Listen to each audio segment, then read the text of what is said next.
80 वर्ष पूर्ण होत आहे आणि आज आपण 80वा स्वातंत्र्य दिन या ठिकाणी आपण साजरा करीत आहोत। श्रमजीवी संघटना गेली 42 वर्षे स्वातंत्र्याचा उत्सव साजरा करते आणि त्याला आता 43 वर्ष हा 43वा संघटनेचा स्वातंत्र्य दिनाचा उत्सव या ठिकाणी साजरा होतो।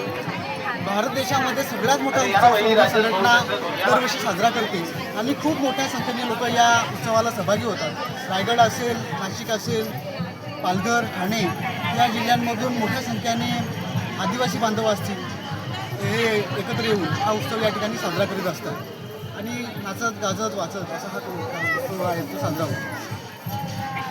प्रश्न दुसरा असेल अध्यक्ष साहेबांना की आजच्या या रॅलीमध्ये आजच्या या उत्साहामध्ये आपण बघू शकताय अनेक झेंडे, अनेक क्रांतीवीरांचे झेंडे देखील आपल्याला पाहायला मिळतात, काय सांगाल?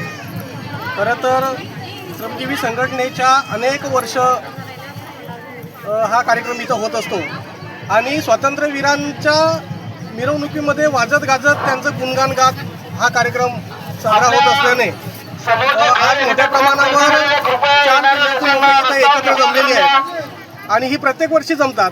यावेळेस आणखी महत्त्वाचा विषय की प्रमुख पाहुणे म्हणून एबीपी माझाचे राजीव खांडेकर सर आहेत की जे नेहमी सत्याला वाचा फोडत असतात त्यांच्या न्यूज चॅनलच्या माध्यमातून। खऱ्या अर्थाने जे सत्य आहे ते आज त्यांच्यासमोर सुद्धा येणार आहे आणि ते आम्हाला इथे येऊन मार्गदर्शन सुद्धा करणार आहेत। त्या अर्थाने मोठ्या प्रमाणावर ही लोक आज आमच्या संघटनेचे सभासद इथं जमलेले आहेत। संघटनेचे झेंडे, देशाचा तिरंगा झेंडा आणि स्वातंत्र्यवीरांचे फलक घेऊन आम्ही आज ही जी रॅली आहे त्याच्यात आम्ही आज जल्लोष करणार आहोत। निदान ही रॅली कुठून ते कुठपर्यंत निघणार आहे? आज ज्या ठिकाणी आपण जमलो हा वज्रेश्वरीचं हे मैदान आहे। या मैदानापासून सरळ रस्त्याला जाऊन शिवाजी चौकातून मग बस डेपोच्या पाठीमागे जे उपवन आहे त्या उपवनामध्ये आज आपण इथून निघाल्यानंतर झेंड्याला तिथं वंदन करणार आहोत। धन्यवाद। मी देश मिसाळ, मशाल न्यूज नेटवर्ककडनं, थँक्यू।